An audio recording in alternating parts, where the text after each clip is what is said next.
Last lecture में अपन ने किया था परमानेंट जॉइंट के बारे में, जिसमें अपन ने वेल्डिंग के बारे में पढ़ा था, रिवेट जॉइंट्स के बारे में पढ़ा था और उनकी डिजाइनिंग कैसे करते हैं ये पढ़ा था।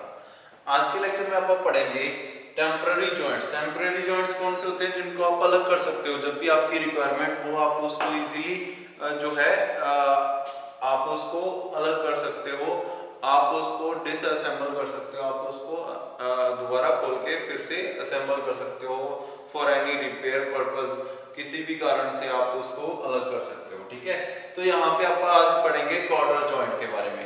क्वार्टर जॉइंट आपके दो है, एक तो नकल जॉइंट पढ़ेंगे अपन टेम्परेरी जॉइंट्स के अंदर, दो ही है, एक क्वार्टर जॉइंट दूसरा। ठीक है, क्वार्टर जॉइंट्स जो होते हैं ये टू टाइप्स के हैं आपके सिलेबस के अंदर। एक तो है शॉकेट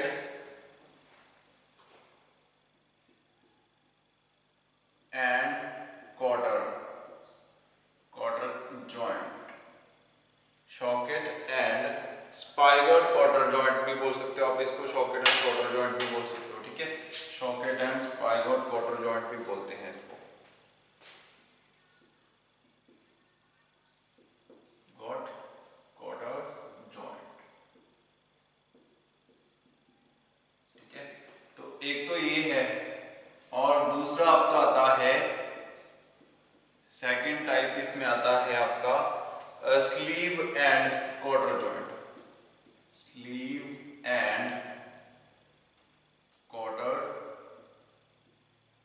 जॉइंट दो जॉइंट्स हैं जो आप पढ़ेंगे, स्पाइगर्ड socket and spigot cotter joint, और दूसरा है स्लीव एंड क्वार्टर जॉइंट। ठीक है, ये है फर्स्ट टाइप जो मैंने यहाँ पे टाइप डायग्राम बनाया हुआ है, ये फर्स्ट टाइप का है socket and spigot cotter joint.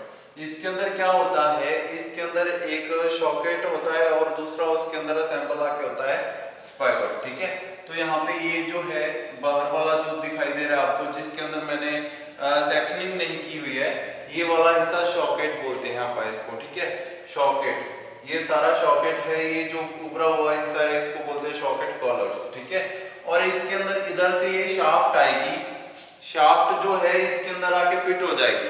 ठीक है, और इसके अंदर फिट होने के बाद अब क्या होता है, जैसे आपने देखा होगा ट्रैक्टर, अगर आपने देखा हो ट्रैक्टर और ट्रॉली अटैच होते हुए, ठीक है, उसके अंदर जैसी असेंबली होती है वैसी असेंबली है।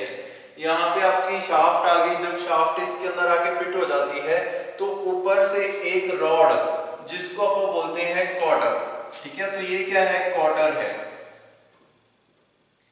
क्वार्टर एक रॉड होती है जो कि थोड़ी सी इंक्लाइंड शेप में होती है, मतलब कि नीचे से थोड़ा सा उसका डाया कम होता है, ऊपर से डायामीटर ज्यादा होता है, डायामीटर उसका कम होता रहता है कंटिन्यूअसली। ठीक है, तो यहाँ पे ये जो क्वार्टर है आप इसको, यहाँ पे होल होता है पूरे स्पाइगट और उसके अंदर, शॉकेट के अंदर और स्पाइगट के अंदर एक होल होता है जिसके अंदर ये क्वार्टर पूरा पूरा फिट हो जाता है, बस थोड़ा सा क्लियरेंस बचता है। तो वो क्लियरेंस कितना रहता है होल और क्वार्टर के बीच में, 2 to 3 mm, 3 mm क्लियरेंस। वो किस लिए होता है, ताकि आसानी से इसको निकाला जा सके, अदरवाइज इसके अंदर बिल्कुल सेम साइज का होल होता है पूरे स्पाइगट एंड जॉकेट के अंदर, जिसके अंदर ये क्वार्टर आके पूरा पूरा फिट हो जाता है। ठीक है, अब इसके अंदर पूरे के अंदर होल था, ये जो स्पाइगट है इसके अंदर भी होल था, शॉकेट के अंदर भी होल था। ठीक है, तो ये क्या है, शॉकेट। ठीक है, शॉकेट है ये, और ये जो उभरा हुआ हिस्सा है इसको बोलते हैं शॉकेट कॉलर्स। ये पूरा शॉकेट है, ये जो जिसको मैंने सेक्शन नहीं की है जितने एरिया की, इस पूरे को बोलते हैं शॉकेट। और ये जो इसके अंदर आके इधर से शाफ्ट फिट हुई है, ये जो सेक्शनिंग की हुई है मैंने, और ये सारी, ये क्या है, शाफ्ट है। शाफ्ट इसके अंदर आके पूरी पूरी फिट हो जाती है शॉकेट के अंदर, और उसके ऊपर से आपका होल के अंदर आप क्या डाल देते हैं, क्वार्टर, जिसके कारण अभी ये बाहर नहीं आ सकती। ठीक है, पहले मैंने क्या किया, शाफ्ट को इसके अंदर डाला, ऊपर से ये जो है क्वार्टर डाल दिया इसके अंदर। क्वार्टर डालने के बाद अभी ये वापस नहीं निकल सकती क्योंकि यहाँ से अपन इसको ज्वाइंट कर दिया, तो अब ये क्या हो गया है, ज्वाइंट बन गया है। ठीक है, तो ये शाफ्ट है, शाफ्ट का डायमीटर किससे लिखते हैं, डायमीटर डी से। ठीक है, स्मॉल डी से शाफ्ट दोनों तरफ शाफ्ट का डायमीटर जो है वो सेम रहेगा। उसके बाद ये भी सिलेंड्रिकल होता है शॉकेट जो है आपका, इसका डायमीटर किससे लिखेंगे, D1। डायमीटर 1, ठीक है। और ऐसे ही क्वार्टर का बेस जो होता है उसको सेंटर से, अब क्वार्टर जो होता है उसकी डायमेंशन जो है वो अलग अलग होती है हर जगह पे, लेकिन आपा कहाँ से मापते हैं, बिल्कुल सेंटर से मापते हैं। यहाँ पे उसकी जितनी विड्थ होगी उसको आपा लिखेंगे बी से, ठीक है। डायमीटर है ये भी सर्कुलर होता है, तो ये किससे लिखेंगे, आपा बी से लिखेंगे, ठीक है। उसके बाद अलग अलग डायमेंशंस हैं इसकी, क्वार्टर के बाद यहाँ से लेकर इसकी लेंथ कितनी है, ठीक है, यहाँ से क्वार्टर से लेके यहाँ तक ये हो जाएगी आपकी ए, इसको लिखेंगे, ठीक है। किसी भी नाम से लिख सकते हैं, ये अलग अलग चीजें हैं जो अपन ने फाइंड आउट करनी है, ठीक है। ये शाफ्ट का कॉलर है, कॉलर ऑफ शाफ्ट, ठीक है। इसको अपन किससे लिखते हैं, इसकी थिकनेस को लिखते हैं T1 से, T1 ये है कॉलर ऑफ शाफ्ट, जहां आप लिख सकते हो स्पिगट, ठीक है। तो ये है कॉलर, तो यहाँ पे ये शाफ्ट जो है कॉलर तक इसके अंदर जाएगी, तो अपने आप इसका जो सॉकेट है और स्पाइगट दोनों के होल आपस में आमने सामने हो जाएंगे, ठीक है।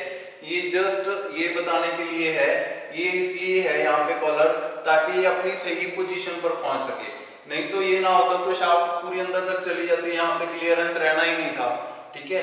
यहाँ पे क्लियरेंस देने के लिए अपन ने यहाँ पे कॉलर लगा दिया, ताकि कॉलर से आगे शाफ्ट ना जाए और होल जो है सॉकेट का वो स्पिगट के होल के ऊपर आ जाए, बिल्कुल उसके अंदर आप क्वार्टर डाल सकें, ठीक है। तो ये होता है आपका स्पिगट एंड सॉकेट क्वार्टर जॉइंट। इसके बारे में थोड़ा सा पढ़ लेते हैं। इसके अंदर लिखा हुआ है कि एक सॉकेट प्रोवाइड किया जा सकता है, ठीक है। जो सॉकेट प्रोवाइड किया जाता है वो ओपन रहता है, खुला हुआ है, उसके अंदर क्या है, स्पिगट आके फिट हो जाता है, ठीक है। स्पिगट और सॉकेट दोनों के अंदर एक होल होता है, उसके अंदर आके क्या है जो अपन डालते हैं, क्वार्टर डालते हैं, ठीक है। तो स्पिगट क्या होता है उसके बारे में डेफिनेशन है, the end of the rod which goes into socket is also called spigot. The end of the spigot के बारे में क्वेश्चन आ जाता है। सॉकेट तो आपको पता चल गया, ये जो ओपन असेंबली है इसको सॉकेट बोलते हैं, spigot. The end of the shaft which goes inside the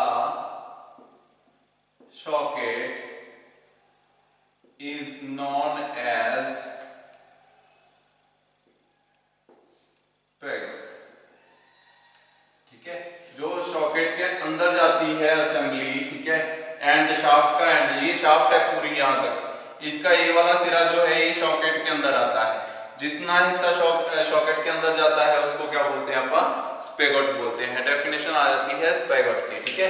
तो ये है आपका quarter joint, simple quarter joint, ठीक है। इसके बारे में क्वेश्चन क्या बनते हैं कि कैसे आप इसको डिजाइन कर सकते हैं, इसका डायमीटर और बेस कौन कौन सी चीजें इसकी इंपॉर्टेंट है। तो यहाँ पे ये जो कॉलर है इसका डायमीटर पूछ लेता है, इसकी थिकनेस तो T1 लिख दी मैंने, इसके डायमीटर को अपन लिख देते हैं, डायमीटर ये यहाँ से लेकर यहाँ तक इसका डायमीटर इसको लिखते हैं D3 से, ठीक है, डायमीटर 3। और इस पूरे जो कॉलर है सॉकेट कॉलर, इसका डायमीटर पूछ लेता है यहाँ से लेकर यहाँ तक, ठीक है। इसको किससे मेजर कर सकते हैं, ये डायग्राम आप बना के देख लेना एक बार, डायग्राम इंपॉर्टेंट है। इसको लिख सकते हैं अपन D4 से, D4, ठीक है। ऐसे ही बहुत सारे डायमीटर लाइक ऐसे ये वाला है डायमीटर, ये अपने D1 से लिख दिया है यहाँ पे पहले, ठीक है। तो ये सारी इसकी डायमेंशंस आपको पता होनी चाहिए, तब जाके आप इसको डिजाइन कर सकते हो, ठीक है। उसके बाद नेक्स्ट आता है आपका स्लीव एंड क्वार्टर जॉइंट। दूसरा, पहला था आपका सॉकेट एंड स्पैगट क्वार्टर जॉइंट, जिसके बारे में आपने ये डायग्राम देखा, ठीक है। दूसरा आता है sleeve and cotter joint. Sleeve and cotter joint, उसके अंदर क्या होता है, उसके अंदर एक स्लीव यूज किया था, इसके अंदर तो अपन ने सॉकेट यूज किए थे, ठीक है, सॉकेट एंड स्पाइगट, उसके अंदर स्लीव यूज करते हैं आप। दूसरा टाइप आ गया स्लीव एंड क्वार्टर जॉइंट, ठीक है। स्लीव एंड क्वार्टर जॉइंट के अंदर क्या होता है, एक स्लीव यूज करते हैं आप, जैसे कि मैं बना देता हूं यहाँ पे आपके लिए,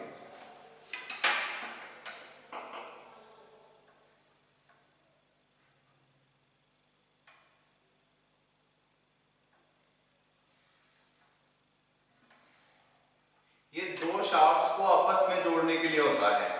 जो अपन ने पहले किया था उसके अंदर क्या था, उसके अंदर सिर्फ इतना सा डिफरेंस था कि उसके अंदर आप क्या जोड़ रहे थे, एक शाफ्ट को के ऊपर सॉकेट बना हुआ था, दूसरे के ऊपर स्पैगट बना हुआ था, और स्पैगट जो है सॉकेट के अंदर चला जाता था।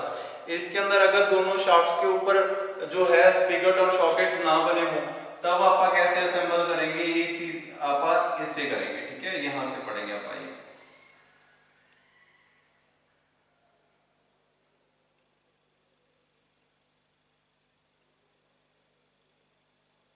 दो शाफ्ट जो है ऐसे आ रही होती हैं दोनों तरफ से। ठीक है, एक शाफ्ट इस तरफ से और यहाँ पे दोनों अलग अलग हो जाती हैं शाफ्ट एक दूसरे से।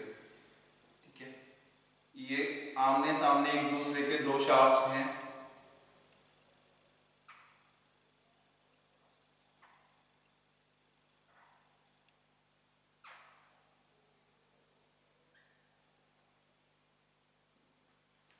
और इधर है ये वाली शाफ्ट। ठीक है, एक दूसरे के सामने दो शाफ्ट्स हैं, इनको आपस में कनेक्ट करना है। यहाँ पे इनका एरिया थोड़ा सा इंक्रीज कर दिया है ताकि ये स्ट्रेंथ को अच्छे से ऑब्जर्व कर सके। यहाँ पे एरिया इंक्रीज करने का सिर्फ ये मतलब होता है कि स्ट्रेस कंसंट्रेशन सही से वर्क कर सके इनके अंदर। ठीक है, तो यहाँ पे अपन क्या करते हैं, एक स्लीव यूज करते हैं। स्लीव का मतलब क्या होता है, स्लीव होता है एक सिलेंडर, जो सिलेंडर इन दोनों शाफ्ट्स के ऊपर चढ़ जाता है। ठीक है, वो सिलेंडर क्या करता है, इन दोनों शाफ्ट्स को आपस में कवर कर देता है एक दूसरे के ऊपर से। मतलब कि जैसे अगर ये कोई शाफ्ट है, इधर से दूसरी शाफ्ट आके इसके ऊपर आके ऐसे टच कर रही है और इन दोनों के ऊपर मैं एक कागज चढ़ा दूं इन दोनों के ऊपर, तो वो कागज क्या होगा, वो एक स्लीव की तरह वर्क करेगा। ठीक है, अभी तक वो स्लीव जो है वो अपन ने उसको कुछ ऐसे नहीं किया कि वो असेंबल कर सके इसको। उसका काम है जस्ट इन दोनों को कवर करना। मतलब कि वो खुद क्या वर्क करेगी, वो सिर्फ पावर ट्रांसमिट करने का काम करेगी। अभी तक अगर मैं स्लीव को ओपन छोड़ दूं तो यहाँ से पावर ट्रांसमिट नहीं होगी। एक शाफ्ट अगर घूम रही है तो दूसरी शाफ्ट नहीं घूमेगी उसके साथ। ठीक है, तो ये आ गई स्लीव जो आप यूज कर रहे हैं इन दोनों शाफ्ट्स के ऊपर। ये स्लीव क्या है, राउंड शेप है, सिलेंडर है, इसके पूरे दोनों शाफ्ट के ऊपर से ऐसे जा रही है। ठीक है, दोनों शाफ्ट को कवर कर रही है बिल्कुल चारों तरफ से। ठीक है, ये जो स्लीव मैंने यहाँ पे यूज की है। तो अब क्या करेंगे अपन, अभी तक अगर मैं एक शाफ्ट को घुमाऊं तो वो दूसरी को नहीं घुमाएगी, क्योंकि वो तो उसका काम है जस्ट स्लीव का कवर कर रही है वो। ठीक है, वो पावर ट्रांसमिट नहीं कर रही। अगर इस शाफ्ट को घुमाऊंगा तो इसके अंदर से ये सिर्फ एक ही शाफ्ट घूमेगी, क्योंकि थोड़ा सा क्लियरेंस भी रहेगा दोनों के बीच में, तो दूसरी शाफ्ट घूमे, ये पॉसिबल नहीं हो सकता अभी तक। लेकिन मैं क्या करूंगा, यहाँ पे आप क्या यूज करेंगे, क्वार्टर्स यूज करेंगे, दोनों तरफ क्वार्टर्स यूज करेंगे। ठीक है, यहाँ पे भी एक क्वार्टर जॉइंट मैंने बना दिया।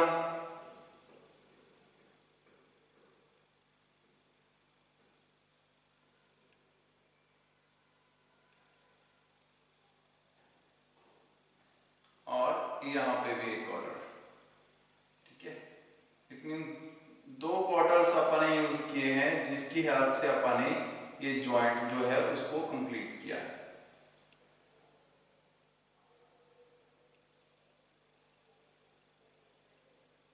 ठीक है, अब ये दोनों जॉइंट्स जो हैं, दोनों क्वार्टर जो है अपना अपना वर्क कर रहे हैं, जिसके कारण क्या होगा, आप ध्यान दो कि जब इधर से ये शाफ्ट अगर रोटेट होगी, यहां से घूमेगी, ठीक है, तो यहां से घूमने के बाद इस पूरी शाफ्ट के अंदर पावर आएगी। ठीक है, इस शाफ्ट के अंदर पावर आएगी तो ये क्या करेगी, इस जो ये वाला जो आपका क्वार्टर है उसको पावर देगी, उसको साथ में घुमाएगी, जिसके कारण सॉकेट घूमेगा।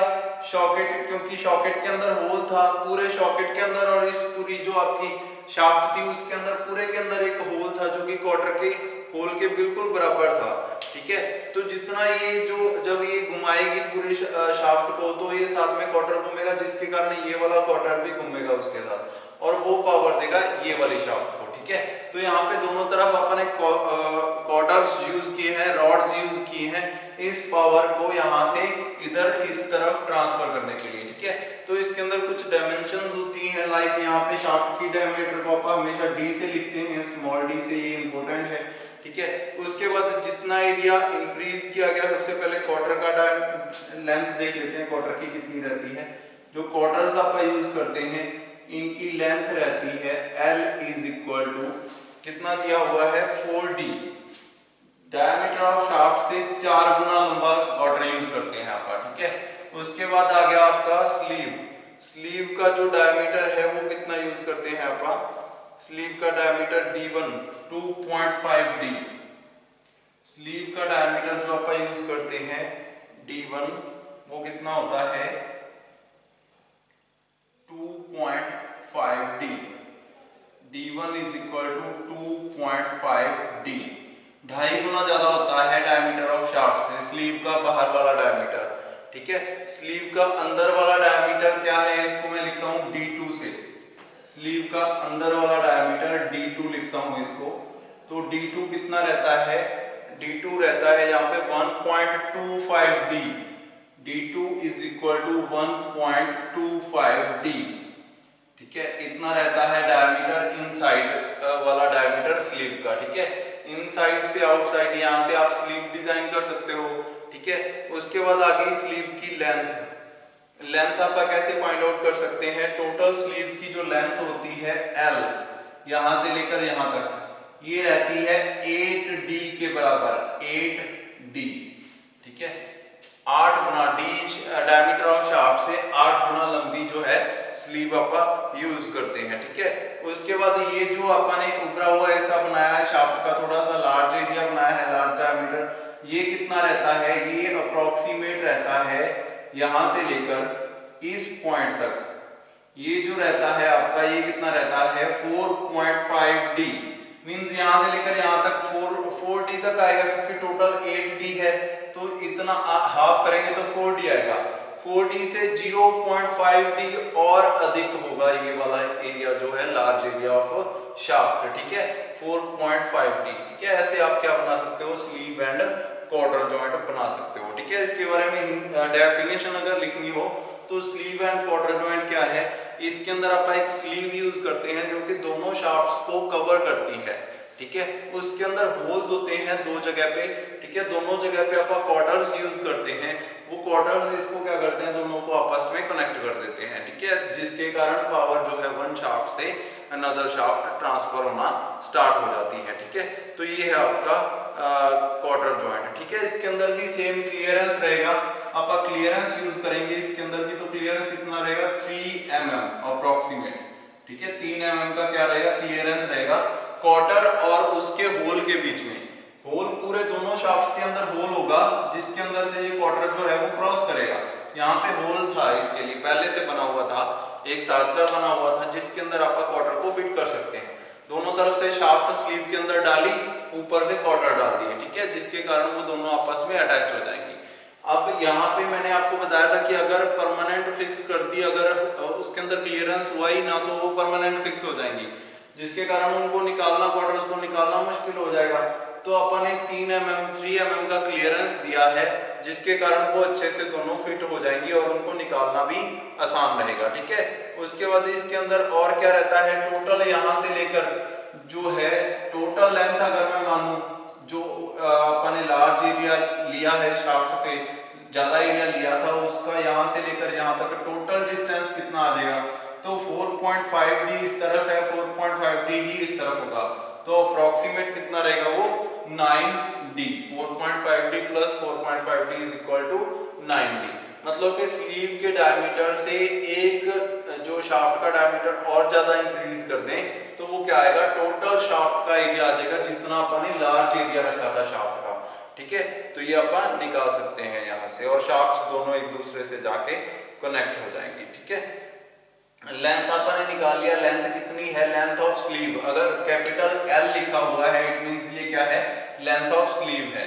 तो लेंथ ऑफ स्लीव कितना आएगा यहाँ पे 8D के बराबर आएगा, ठीक है। तो यहाँ पे अपन ने क्या निकाले, अलग अलग डायमेंशंस निकाली जिसकी मदद से अपन इसको डिजाइन कर सकते हैं। इसको अपन क्या कर सकते हैं, एक क्वार्टर की विड्थ और रहेगी, विड्थ ऑफ क्वार्टर ये वाली यहाँ से लेकर यहाँ तक, हमेशा क्वार्टर की जो विड्थ है वो सेंटर से कैलकुलेट करते हैं, पूरे सेंटर से, क्योंकि उसके बाद जो क्वार्टर होता है उसकी जो डायमेंशन होती है वो अब कम होती रहती है, एक सिरे से दूसरे सिरे की ओर जाएंगे तो वो अपने आप धीरे धीरे कम होती रहेगी। मींस सेंटर में वो एवरेज होता है, दोनों का, ऊपर जितना ज्यादा होगा नीचे उतना कम होगा, सेंटर में वो एवरेज रहता है, इसीलिए इसका सेंटर विड्थ हमेशा सेंटर से कैलकुलेट करते हैं। तो विड्थ बी कितनी आएगी इसकी, यहाँ पे B should be equal to 1.25 D, 1.25 D के बराबर होनी चाहिए इसकी विड्थ। क्वार्टर की विड्थ कितनी होगी 1.25 डी। यही जो पीछे वाला जो अपन ने किया था उसके अंदर भी सेम रहेगा, उसके अंदर भी विड्थ ऑफ क्वार्टर कितनी रहेगी 1.25 डी। ये रिक्वायरमेंट होती है जब अपन स्लीव एंड क्वार्टर जॉइंट या दूसरा जॉइंट जो है अपन socket and spigot cotter joint use करते हैं। ठीक है, तो यहाँ पे अपन ने क्वार्टर जॉइंट के बारे में निकालना सीखा कि कैसे आप इसकी अलग अलग डिमेंशंस जो है वो फाइंड आउट कर सकते हैं। नेक्स्ट लेक्चर में अपन करेंगे नक्कल जॉइंट के बारे में। ठीक है, ये लास्ट टॉपिक होगा इस चैप्टर का। ठीक है, आज अपन ने क्वार्टर जॉइंट के बारे में सारी चीजें फाइंड आउट करनी है कि कैसे आप क्वार्टर जॉइंट डिजाइन कर सकते हो अगर आपको आ जाए। दो तरीके के अपन ने क्वार्टर जॉइंट पढ़े हैं। ठीक है, दोनों के बारे में आपको डिटेल में ड्राइंग आनी चाहिए और ये आना चाहिए कि कैसे आप इसकी डायमेंशंस, अलग अलग डायमेंशंस जो है वो फाइंड आउट कर सकते हैं। आज के लिए इतना ही, बाकी नेक्स्ट लेक्चर के अंदर पढ़ेंगे।